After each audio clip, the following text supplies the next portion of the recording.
how did we meet? Do you have That's actually a very good question, because I remember we had a mutual friend in common, James Thompson, Black Badger. And I remember during Basel World 2019, which happened to be the last Basel World. Of course, none of us knew that going there. I was walking around. I think you guys were at well, it was called the Ramada Hotel back in the day. This is how you know I'm getting old. But now I forgot what it was called.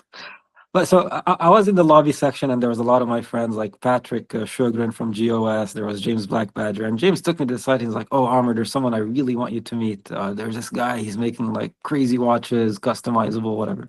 I'm like, "Okay, fine." So I passed in front. You had like a little table, I think, but you weren't there. I think you had gone to like grab a coffee or something. It was just really bad time. You weren't there, but James showed me a watch you had done with like a kind of purpley magenta guilloche dial in a very different case. This was, of course, before the SB04. And I was like, okay, that's pretty cool. So I took a picture of it and I left. And I actually only came to Basel World for like one day that year. And I left. And then I think a couple of weeks later, we wrote to each other on Instagram, and I showed you a picture like as proof. By the way, I tried to come and see you, but it didn't work out. And then, and I hope I'm getting the order of events right. I think at some point, our friend François Xavier Overstake, so Équation du Temps on Instagram, he had met up with you, and I think he posted like a photo of the prototype of the SB04. And I saw it and I immediately went crazy. I'm like, I didn't see this during Basel World. So I think I wrote to you, and then you told me, well, listen, I'm going to be coming to Switzerland at some point to do, I think it was a watchmaking or watch decoration course with, I think with Philippe Narbel, no? Actually. Absolutely correct. So that was the beginning of July 19. Yeah. And you're like, listen, I'm going to be driving there. So depending where you live, I can stop by. And I remember we met on a Sunday afternoon at the Lausanne Palace lobby. Very nice. And yeah, you showed me the prototype, and I was really, really blown away. I mean, compared to everything else you had done before, it was very mature as a design, honestly. And I was wowed, and I was so happy to be able to see it. And one of the first people after François Xavier to be able to play with it, took some pictures. And yeah, that's kind of how we actually met for the first time, was on your way to learn some decoration. Yeah. I was learning how to polish some hands. I'm a self-taught, like on everything. I could polish dials. So the titanium dial you saw at this time was blue on a steel case. And I was learning how to polish some hands, because I remember at the time it would take me 4 hours to polish one hand, which is stupid, because if it's done nobody does that. No, if it's done properly with the right method and the right tool, like polishing a hand can take between 5 and 15 minutes, basically. So I obviously didn't have the good technique. So I spent like a week at Philippe Narbel's workshop, and I showed you the blue dial SB04. And you went up with this crazy idea to change like the material of the case and the color of the dial. So no, but it's funny, I don't like sometimes with watches, like I see them and I immediately can imagine like, okay, like how would I give it a twist? And for me, that was something very important, is that throughout the years, and every, like, whether it was a piece unique I had commissioned for myself from brands and watchmakers, or for like some of the smaller series I've done, which are basically like for friends and family, really.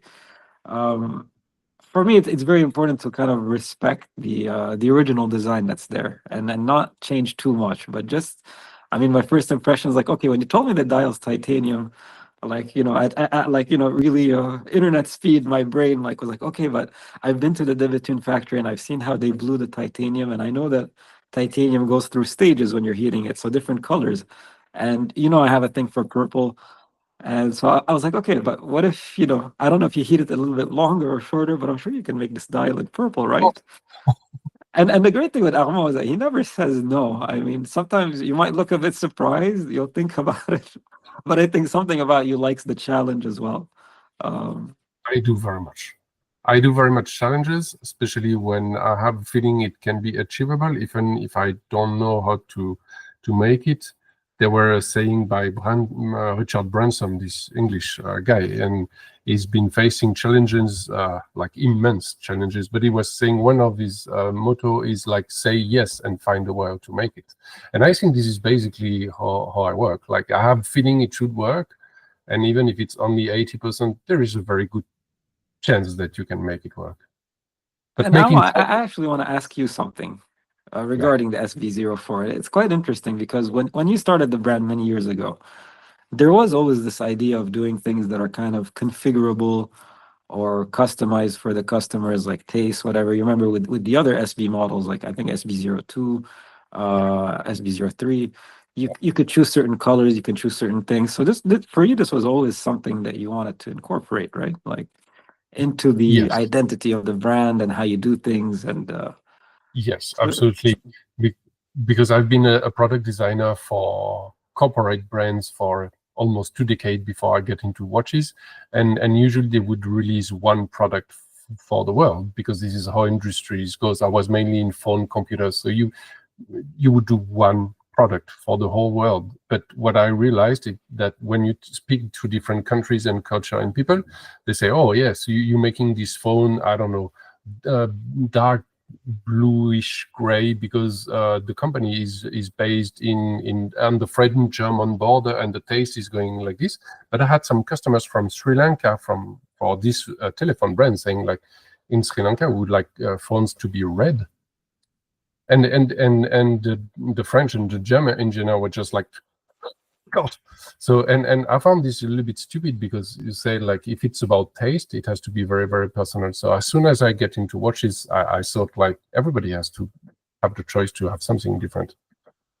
Yeah, no, but it's incredible how you've been able to develop that into something really, like, you see some much more kind of classically inclined SB04s, SB05s and stuff, but then some customers really go wild with it, and it becomes a very personal but very cool piece. And I think for you also, it must be very enriching as an experience to be able to, like, try new things, take up new challenges.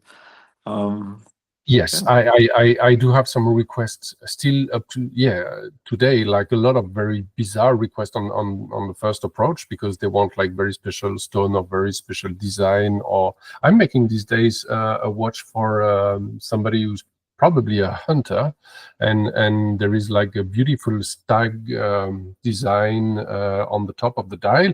And when he described the idea, was like, okay, well, but at the end, when you mix, like, the stag design and the guilloche and the colors and everything, you have to say, well, that works really well. So some people have excellent taste, very original design ideas. I mean, and when I can combine all of this is really exciting, really, really exciting. It makes me very difficult if I have to choose one design today that is the most powerful or the most representative of the brand. It's very, very difficult, because I have hundreds of them. Yeah. No, but and that's why for me, like, when we did this little thing together a few years ago, it's not that I didn't want to go further, but I thought, okay, but this is the SB04, right? With these nice sans serif kind of Arabic numbers. I wouldn't call it a scientific dial per se, but very kind of logical layout to it as well. And again, but it's incredible, because honestly, as soon as I saw your first prototype, I was like, okay, purple dial, and also, I mean, okay, steel, but if the dial's already titanium, why not make the case titanium too? And the great thing is, you never said no. So I don't know if that, in retrospect now, I don't know if it was a good thing, or maybe I opened Pandora's box for you, where people can really. You did, actually. No, you did in a very good way, because the guy at the time that I was working with, the CNC maker, it was like CNC, but a lot of things also by hand, lace operated. So it was sort of a mix. And because I remember he set fire to his lace with the titanium case. Seriously. And I was in the factory a few days after it happened, a few months after that, I ordered him the titanium case. And titanium fire is like, it's insane. So it burned, like, all the wool and the structure. It didn't put fire to the factory, but he had, like, a start of a very bad fire on the hand-operated Chaublin 102, if I don't say any mistake, or 120. So that, so it's when titanium start to ignite, it's apparently very, very quick. I'm fortunate, never seen like a titanium fire, whatever. But after it did this, so we also opened another Pandora's box that was called tantalum. Oh yeah. That was with the same guy and the same machines and the same, why not? Yeah, it's I hope a lot of your customers know of the risks that go into making some of these watches. Sometimes it's not even risk, it's sometimes like we're making things and we have a feeling that it will work, but then we have to correct and change while we are doing the things, because like especially on this first series back in 2019, they are really like handmade in a way that it's a single guy, a workshop is taking the piece from his lathe and then a little bit of CNC for drilling the holes and stuff like this. And so that there were like times where we would improve on the design and improve on the manufacturing while doing the piece. We should add a tenth of a millimeter here, remove, like, place the screw. So if I go through all the series of 2019, 2020 watches, like I have a bunch of completely different case in modification. I know the difference, size of the screws, placements of screws, type of crowns, how they are.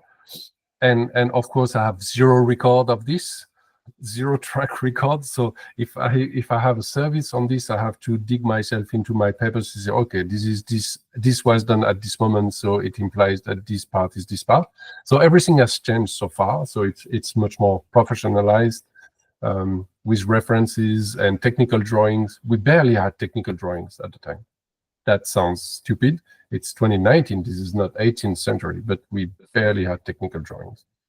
But that's something incredible, Armand. I think following your journey over these last 4 or 5 years, is I think when we started this little series together, it was still very much like a kind of and I say this in the best way possible, like a garage setup almost, like let's try, let's see what happens, and but I think that was also for me the charm with these very early pieces, is that I wouldn't say it's a lot more raw in terms of execution, but I think you really feel like, okay, like there's a learning curve, but we're trying hard, and you really feel like almost every piece is a bit unique. And you also see, like, throughout the series, I think throughout the years also, how you've gotten kind of much more, I think, efficient also in terms of how you operate, because I think with the visibility you've gotten over the past few years, with the amount of pieces you've had to make, and still honoring a lot of these crazy requests from customers, there's a fine line between creativity and just utter chaos. So I think you've done a really like bang up job and still keeping that kind of independent, bespoke approach, and being today, I think, a much more serious kind of organized machine, really. And it's must be hard finding that right balance. It's not that I regret this time, but so I have to put this in perspective. So here, this is the basement of the house where, as a family, we live in. So I'm fortunate enough to have like something like 50 square meter of workshop. Here is the bench for assemblies, different working station, computer, obviously. Here you'll find a couple of laser, CNC, this kind of, it's organized. At the time, I was assembling the parts in a small room that was officially the desk room, the office room of my wife, when she has the paperwork and stuff like this. And I would steal like 1 meter on the table and make this. That was just close to the kitchen. And I regret a lot not having taken pictures of how I was making the things at the time, because that was like, I had an idea how to make a part, and I was inventing the process of how to make this at the same time, ignoring absolutely that I could buy some very efficient tools directly from Swiss makers and Swiss industries, like the polishing tools. I would invent my own polishing tools, which is absolutely stupid, but I didn't have any connection, any knowledge how to buy, and I'm 400 kilometers from Switzerland anyway. So I regret to not having taken pictures at this time, because that was like, yeah, chaos in a way, but I can't even imagine, or I didn't even have like a proper watchmaking chair and a high desk. So that It was a bar stool. that was something different. Like today, it's much more organized to a point, and to make sort of a transition. So during the last years, so I've been making different ranges of watches. So SB04, SB05 with manual movement, even the Flame Tourbillon that is competing with the GPHT. So working a lot with Complement and different suppliers and people that know a lot about watchmaking and know how to do very, very nice and proper things. So I learned from them to improve my capabilities. And I also created a small workshop in Sainte Croix earlier this year, where I can make parts from myself. So movement parts, modification of existing parts on the watches, and dives. And this is where it leads to something that we want to talk about today. Like, why are we talking today? Apart from bringing up the memories and bringing up, we're not that old to be that nostalgic, so no, but it's funny how time flies. I mean, honestly, it still feels like, maybe, I'm not gonna say like yesterday, but it feels almost like a year and a half ago that we did this little series together. 6 years or 5 years. 5 years. It's crazy. It's so I'm going to say it, but 2024, by the end of the year, this is the end, the final session, the end of the SB04 as we know it.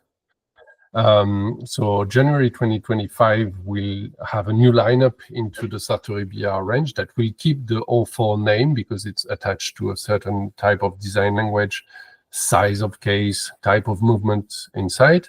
But this will be a new lineup called the Evo line. And so we would like to introduce the SB04, the very last edition, making a new design with you. And so we will close this line as we open it, but it will have a different design. So can you talk a little bit about the new design that we came up? Yeah, so it really is coming full circle, but I think also showing just how much progress you've made also in the last 4 or 5 years in terms of capabilities, also in terms of creativity, I think.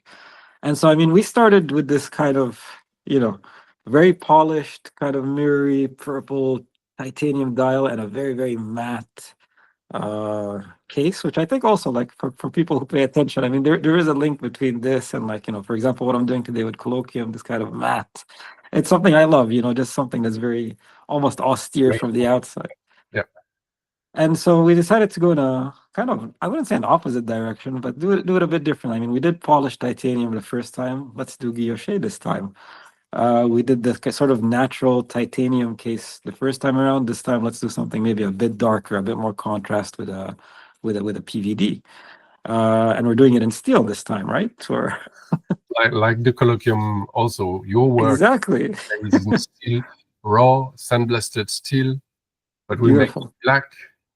Yeah, no polishing work for you this time. You don't have to use your own tools. But we will have like very nice CNC tool to make like a very cool guilloche.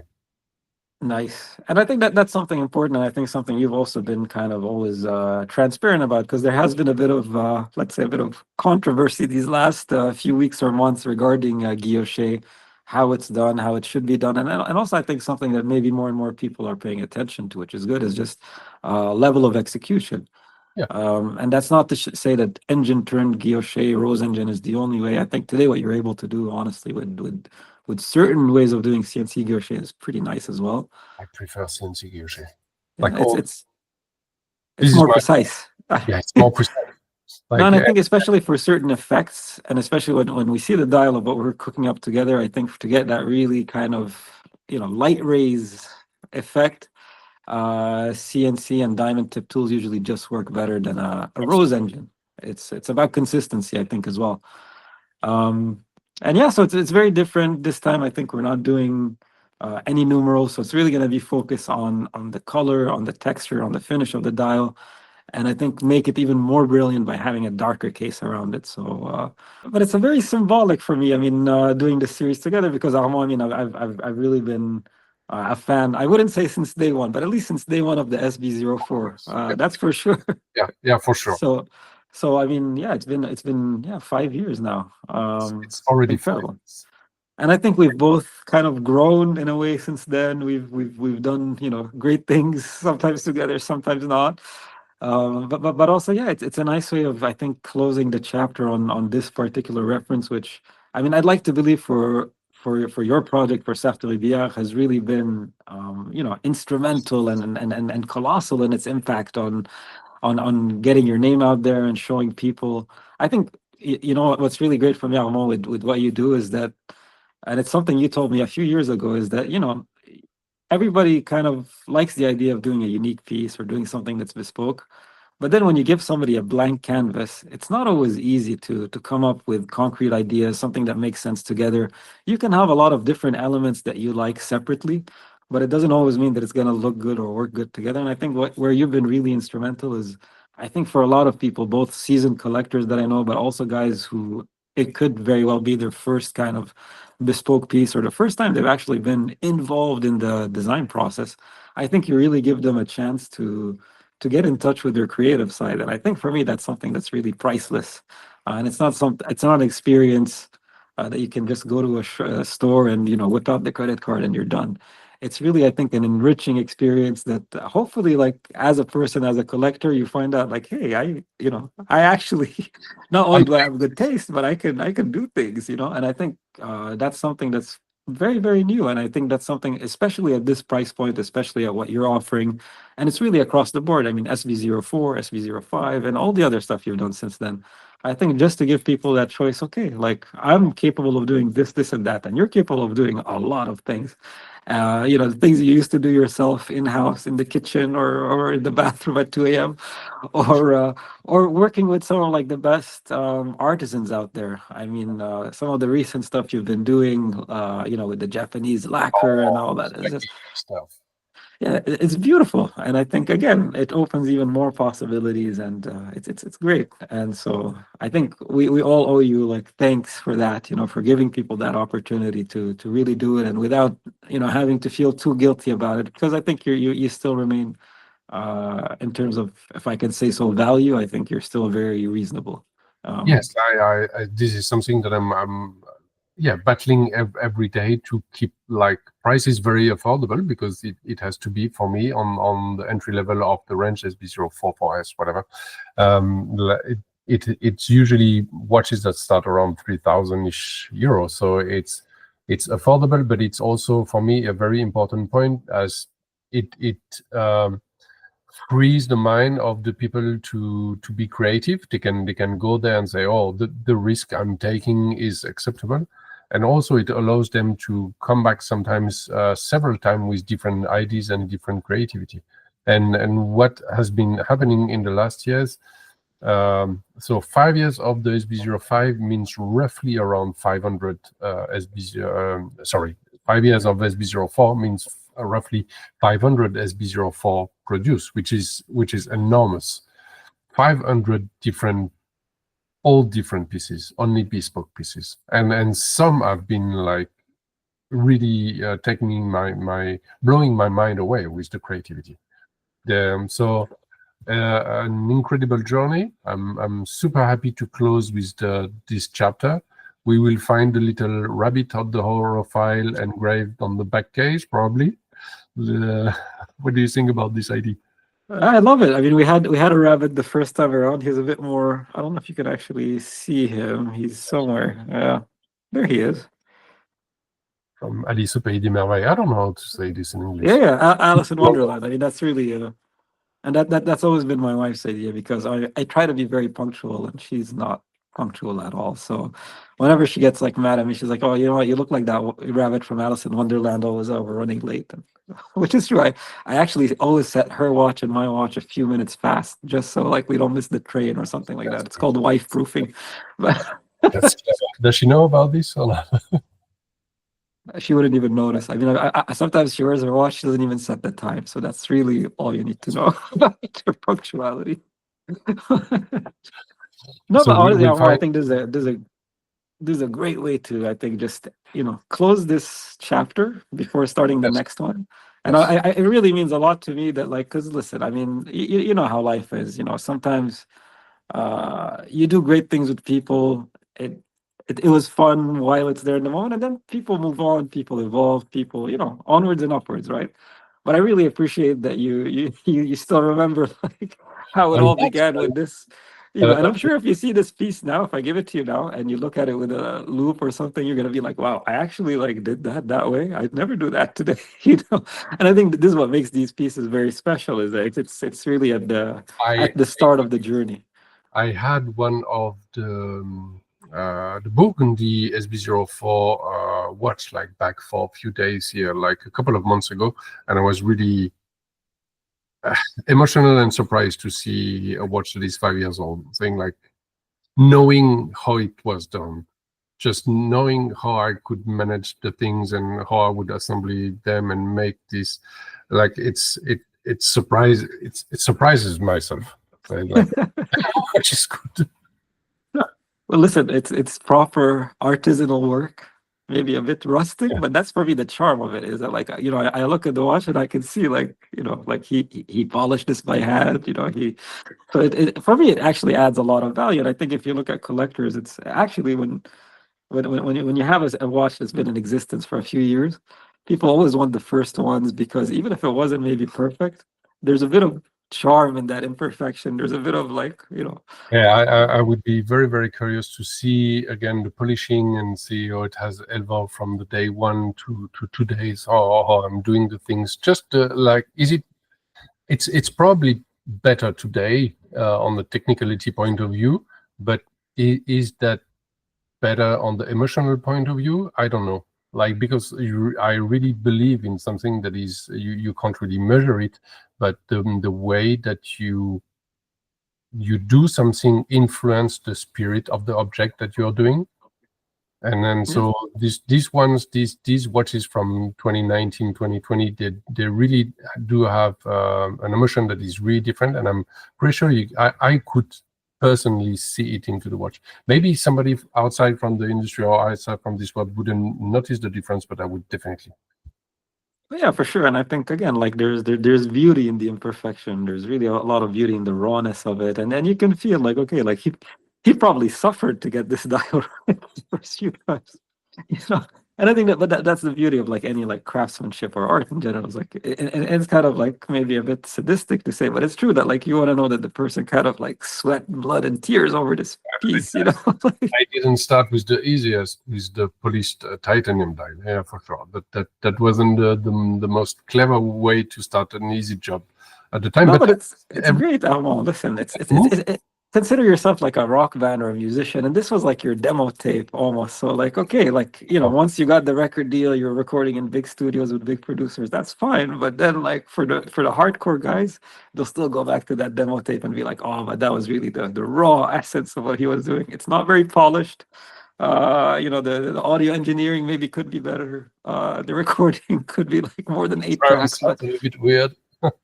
but that's the beauty of it. And honestly, like most of the people I know who have this piece, who bought it, still have it. And let's not forget, Almo, actually, and this is an important point, is that when we started this watch together, I really had the intention of just making up one piece for myself. And then being a bit overexcited, I sent that render you had done for me, like that. It wasn't even a render; it was actually like a hand drawing or something. It almost looked like a hand painted render or something. So I sent it to like a couple of collector buddies of mine, and everybody who saw it wanted one. So we started off with one piece. Then we said, okay, Almo, can we maybe do five? And then five became 10, and then 10 became 20, and then at 20 we're like, okay, that's enough. And Yeah, it's incredible because a lot of those people, they're still wearing it, they're still loving it, and for me that's really the greatest compliment. Is like sometimes you buy a watch on as you say in French, a coup de cœur, just a sudden, like you have a crush on it and you can't say no, and then with time you're like, I've had my good times with it. It's time to move on. But like with the SB04 we've done together, I think a lot of the people I know that have it still have it. They still wear it, and that's really like the best compliment, is people I, still enjoying it. I don't think that I ever saw one of these first series online to be sold again. I've seen like new release like SB04, 5, whatever, like on Chrono 24, but I'm pretty sure that I've never seen one of the purple first edition. So we'll That's make awesome. the same amount for, so 20 will be also the cap for this series. So it's a fairly small limited series, but I don't want to make it more than this. And that's all. That's, you talked a little bit about different achievements or different evolution in my work, but yours also have changed a lot over the years. Like 5 years ago, I knew you were consulting for brands, but now I don't know that everybody knows that you are behind Colloquium. I'm not sure. So Yeah, no, it's funny. I mean, nobody really knows what I do. Nobody knows what I've been doing for these 11 years. That's the crazy part. But Armand, I mean, honestly, look, I'm not Swiss. I barely spoke French when I first started in the industry. But all I knew, like after college, was like I wanted to work in watchmaking because I love this stuff, and I kind of had to, find my way, find a path in this industry that made sense. I'm not a watchmaker. I'm not a designer. I'm none of the things I kind of wish I was. But at the same time, I know like where I can bring value. And for me, it's just having been kind of like more of like I hate the word collector, but like let's say an enthusiast, someone who hoards watches, and having been active like in 2006, 7, 8 on online forums before we even had social media. I always felt that there was a big disconnect between what we wanted and what the brands told us we should want. And so, for the past 11 years, I've been doing a lot of like consulting work for brands, mostly independents. Some of them, when I started 11 years ago, nobody cared about, and today they're like, distributed brands. But it's not things I usually talk about because I'm very good at compartmentalizing my life. So like, people might know me from Instagram, the Horophile, the purple watch guy. And I've been quite fortunate to be able to keep that separate from my work all these years because like whatever happens professionally, I'll always love watches, and I try not to let the two things dilute and mix together. And yeah, so funny enough, I mean, not long after we started doing the SB04, COVID came in 2020. And I think like for a lot of us, it was a period also of a lot of introspection and thinking about, okay, like what am I doing with my life? And as much as I enjoyed, honestly, for all those years, just being able to say, yeah, I work in the watch industry and I work with some pretty cool people, some cool brands. At some point, it's not enough, and I think as much as it's easy sometimes to just complain and be frustrated and make jokes and make memes. I think it makes more sense to go out there and do something about it rather than just complain about it. And so with two good friends of mine, Manuel Emsch, who you might know from Louis Rach, who's actually my oldest friend in the watch industry, and Barthnus Barmer, who I knew a bit more recently, but who's done a lot of the watches that I've loved and owned and bought over the years. I mean, we all kind of felt something similar at that point in early COVID 2020. I mean, part of it's probably boredom more than anything, but also I think turning frustration into something positive.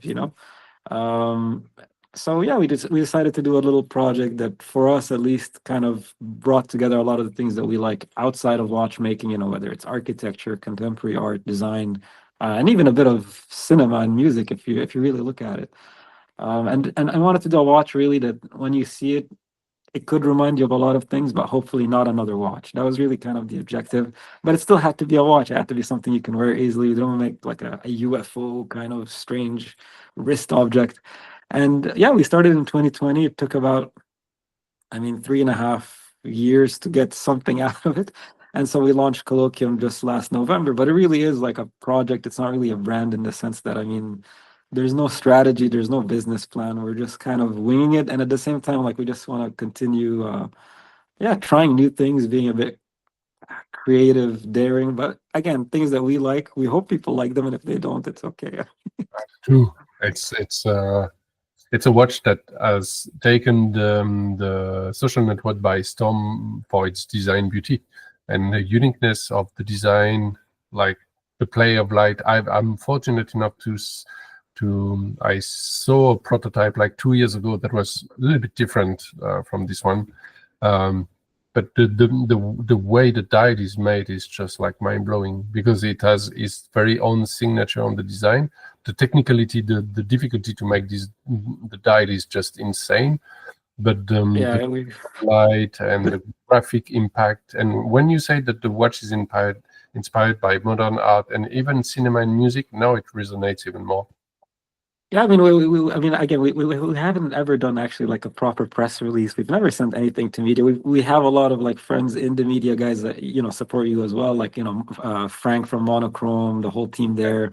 And then once we launched it, we had some medias writing to us. But so far, like in the 3 series we've released, we've never done a press release because again, we feel like, or I feel at least that like it's more almost community driven, I'd say, where I like it when my friends buy my stuff and then they become the best ambassadors. I mean, a lot of the collectors either that I've known from pre-Instagram days or that I've met throughout the years on Instagram, WhatsApp groups, all these kind of things. Um, it's so nice to see so much support, and not just because it's me, but because they really believe in the product. And it's guys who have pretty heavy hitting collections, but still something about the colloquium just resonates because I think it's not trying to be something else. I think that's really the important thing. It's true that today in this kind of like sub 3,000 franc segment, there's a lot of like, I'm not gonna say like lookalikes, but it's true that either you're trying to create something that gives you like the look and feel of something more high end, or it's like a 70s, homage. 60s, Yeah. blah, blah, And I blah. think again, from the last 5 years, your project was probably one of the most unique and original because you were doing something nobody's ever done before, which is like bespoke. Whatever material you want tantalum, we can do it. You want aventurine and lapis, I can figure that. And it's just giving this kind of bespoke platform, which even, I mean, when I started getting into watches, like the only possibility you had was maybe, I don't know, asking like a Caribou to Leiden or something at like many multiples of the price. And even then, I'm sure you have some constraints onto what he's willing to do and not. Having like a UFO at the 12 o'clock marker and stuff. I don't think, but that's what I love about what you do. It's so personal. A lot of my friends, even the ones who didn't get the SB04 Horophile edition, sorry, that ended up doing a lot of unique pieces. What I love is a lot of them are very, very personal pieces. They have like the initials of their children instead of hour markers, that kind of thing. And then other friends of mine, who have their own little clubs and stuff, they do their own little series. So that's really what I like. It's like it becomes a much more personal watch. And again, you came with something nobody else offered, and I think that's why today, I mean, you did it. You made it. And to still keep coming now with more, I guess, horlogerie kind of things as well. But even things like SB05 and stuff, it's again, it's raising the bar, but still keeping that, which I think is very, very rare and something that I think a lot of other people might have skipped. Like, okay, I've done the kind of affordable stuff. It's getting a bit tedious. It's becoming a bit of a headache to do all this work and logistics for so little. But you still keep it, and that's, I think, something very honorable, if I can say so. It's a lot of fun, actually, to do these entry-level watches because you have like much more creativity. A lot of I'm doing this week a watch that is unique in a way that is the first time that I'm doing this. The customer wanted like the top part of the watch, which is gold plated, so the top part, and the bottom is steel. I have it, and the mix is fantastic.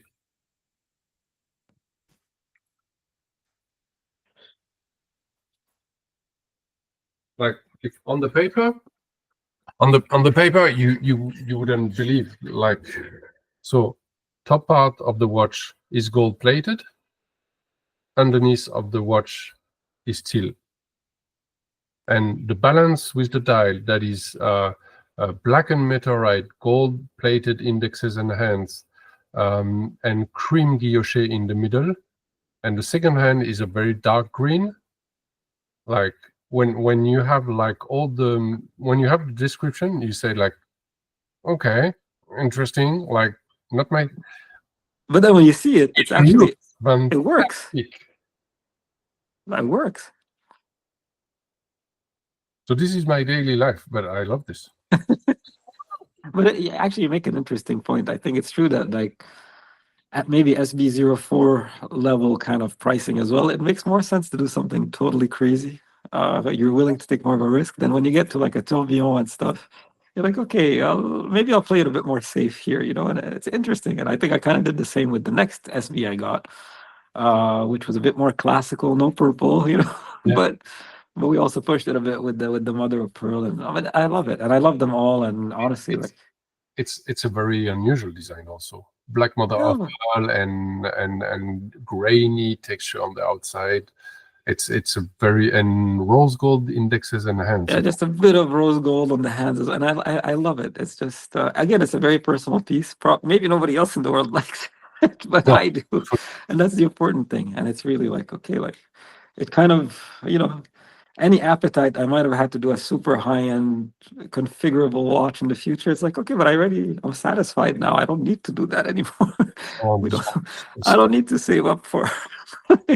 No, but it's really a great thing, and I think again to stick with that, because it could have been very easy for you, Armand, also to say after like a few years, look, guys, this is getting a bit too much, and I think I'm gonna have to restrict it a little bit. And I think it's cool that you keep this carte blanche kind of open for people. Even like I won't tell it now, but I told you about the next the SB04 Evo that is coming 2025, and even the first stuff on the dies, it's just a material that is not very common to use for dies. So no, I won't stop like inventing or trying to bring my little stone to the watchmaking industry. I'm not a watchmaker, so I will never claim to be such, but I just want to play with material, play with colors, and make watches that are beautiful on the die side, first of all, like very, very original. I think the next ones that I'm making are on the way to be very interesting. Very interesting. So when can we expect the SB04 Evo? Or is it just SB Evo now? It's SB04 Evo. We can call it the Evo, yes. So that will be January 2025. Okay, very soon. Yes, very soon. So the last edition of the SB04 Horophile version 2 will be launched December 2024, and then like that will be pretty much spot on time, but 5 years period for the SB05. The SB04, sorry, 5 years period for the SB04, and then starting new from January next year. What a ride! No, it's hard to fathom sometimes. Time is a bitch. We will see in April. Actually, we will be fortunate to showcase pretty much in the same era. Can we talk about this? Yeah, I think I have to convince my partners, but no pressure, guys. If you're watching, if it's confirmed, we'd love to. Yeah, if it's just like to use this conversation to. Yeah, for sure. No, it's something since last year, I really loved what you guys did at the Beau Rivage with Ken. And it's about the people, honestly. Like, look, there's the other room next door, which, I have nothing against the brands and people there, but it's already too much going on, too much traffic. And at least your section was kind of more chill, more familial somehow. And I also got to meet Ken and his wife, Pai from the Lugs. And yeah, since then we've been friends. I've ordered a couple of the lug straps because I've always heard about them and I never saw their work in person before. So it was just a nice place to come discover. And yeah, you were showing, I wouldn't say a prototype, but you were showing let's say a working mock-up, if you will, of a project that you've been also kind of presenting now on social media for a while. That looks very promising with this digital display. And so again, it's crazy to think Armand, who was like, polishing hands with maybe a toothbrush 5 years ago, is now doing like developing these Q-tips. Okay. It was. That's what I clean my watches with, a bit of alcohol and Q-tips. Always gets between the lugs. No, but it was just honestly, and yeah, like I think it's a good fit. We've been friends for a while now, so like hopefully if conditions permit, we would like to maybe do this whole not at Watches and Wonders thing together. And I think it makes sense. We've been also busy working on the next thing. So project one with the pins that everybody kind of knows now, that's also going through a couple of maybe evolutions, even though it's only been a year. But as it is, we see where we can do things differently. And that's why we say project, because it's things that are ongoing. There's no kind of final result we're looking for. It's just things have to keep kind of progressing in a certain way. And we're also very busy working on project two, which will be Totally different concept. I'm not sure we'll have it for April, but hopefully we'll be able to show the guys that come something. Nice. But yeah, busy times for everybody, which is good. I mean, and it's good to see honestly a lot of the creativity and stuff coming from the smaller guys. That's always also what I've been saying for years and years on Instagram. You know, it's like independence is where it's at, regardless of price segment, regardless of horological complications and stuff. I think it's just in terms of pure creativity today. It's coming from a lot of times guys who aren't even from the watch industry, like you and I. It's very, very common that now you have more and more people creating awesome watches that are not like read by watchmaking schools and stuff like this. That just come with a new idea and bring them something, which is really refreshing.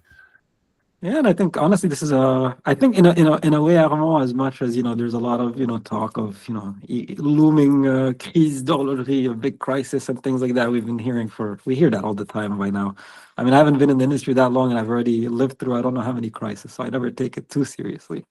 But it's true that it's amazing. I think what I was thinking of the other day, especially like looking at some of the GPHG nominees, and a lot of my friends who did great stuff who weren't nominated, unfortunately. But just in general, it's amazing to see how many kind of enthusiasts nowadays are really, pardon the expression, putting their balls on the table and saying, okay, like maybe I see an opportunity somewhere that brands just aren't paying attention to.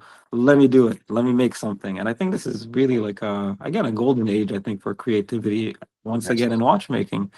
So it's a good time to be doing the kind of stuff we're doing. Yes, I think like there is obviously the way that internet changed everything in the possibility to buy pieces from every country around. This is very, very basic to say, but that wasn't existing like 10 years ago and starting 5 years ago. So today this is super easy.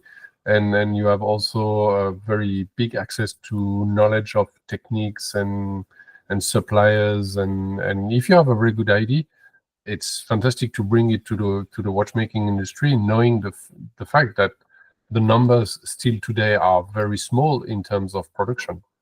When Colloquium is doing several hundreds a year of pieces, and Sartory Billard probably 150 a year, something.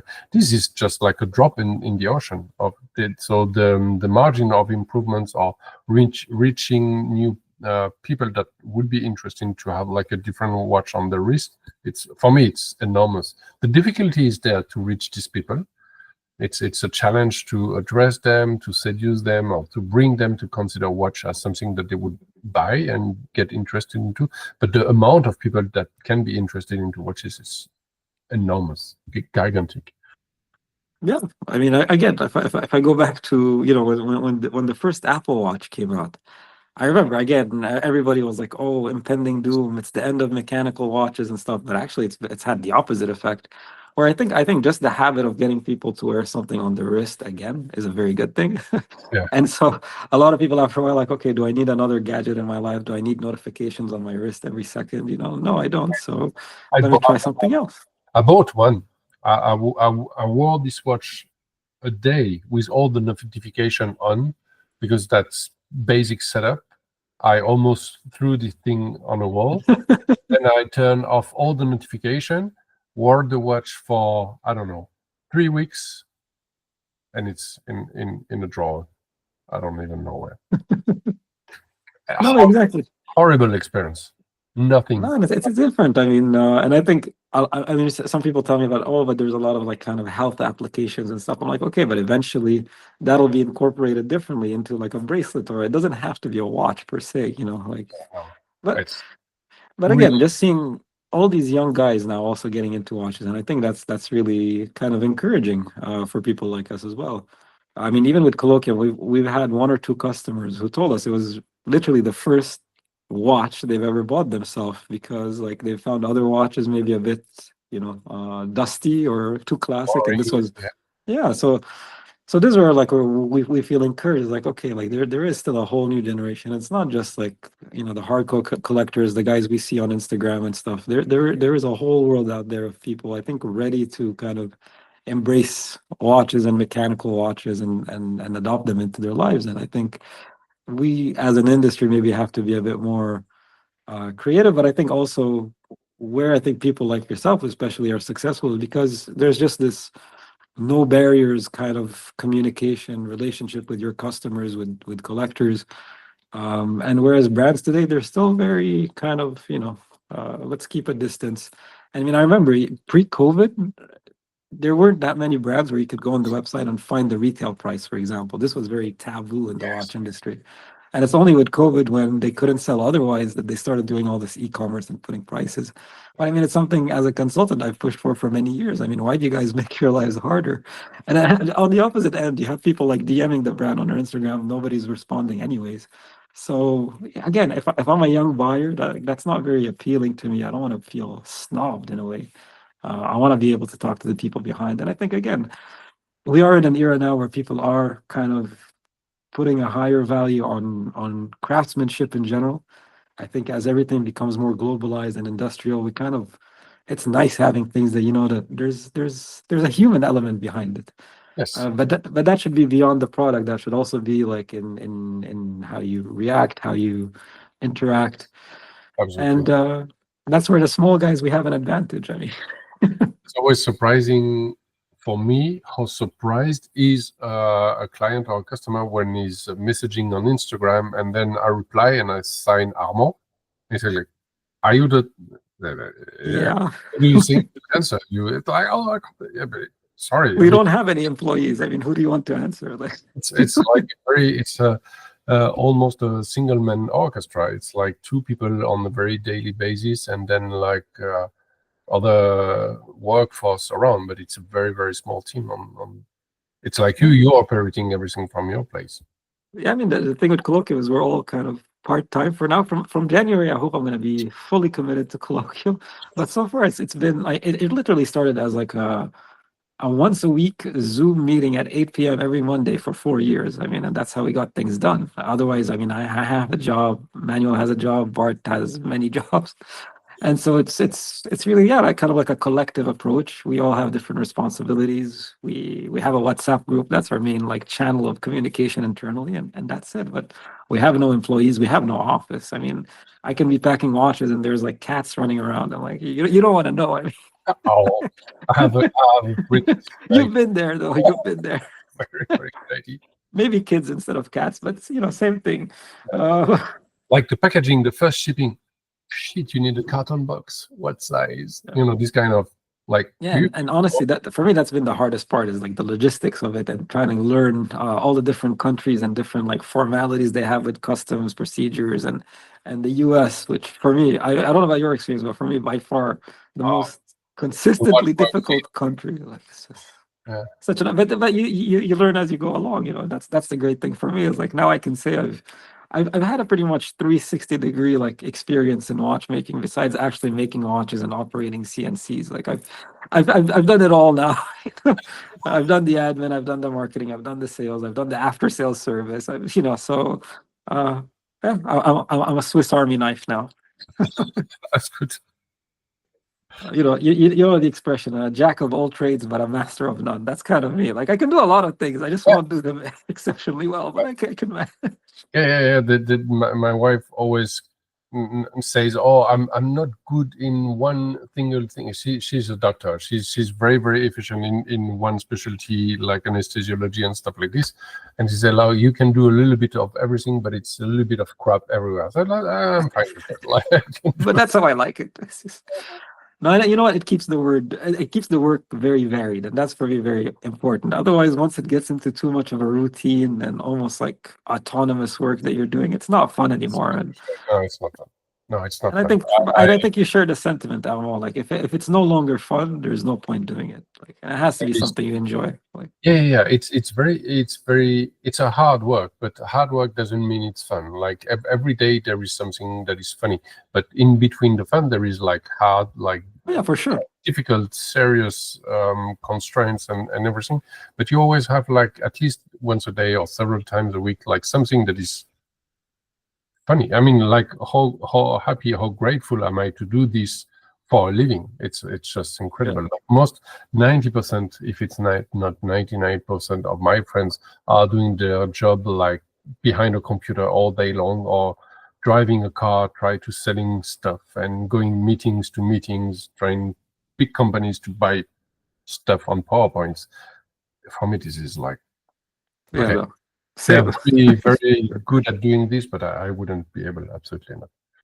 And that's why there's a joke between the three of us now at Colloquium where, like I kind of like, left a decent consulting job and now I'm basically a glorified DHL packer, literally. Like, I'm going to get myself a nice polo for Christmas, a DHL one. No, but it's fun. But again, because I'm doing something that I really love, that I really believe in. So honestly, I wouldn't change it for anything. I'd rather be doing this for Colloquium than working for what I've been doing the last 11 years. And like it's a no-brainer. And honestly, Almo for me was I'm not gonna even say it was a dream, because for me, even in 2019, if you asked me that I would have my own brand, it was impossible, because I mean I thought the barriers to entry were very high. I'm not a watchmaker, I'm not a designer, but again, you don't need to do everything alone in life. I think that's also a very important message. Yes. Is that sometimes you have to count on others, and I think we're both lucky to be surrounded by very talented people, people that I think we consider like friends and family more than just colleagues or partners.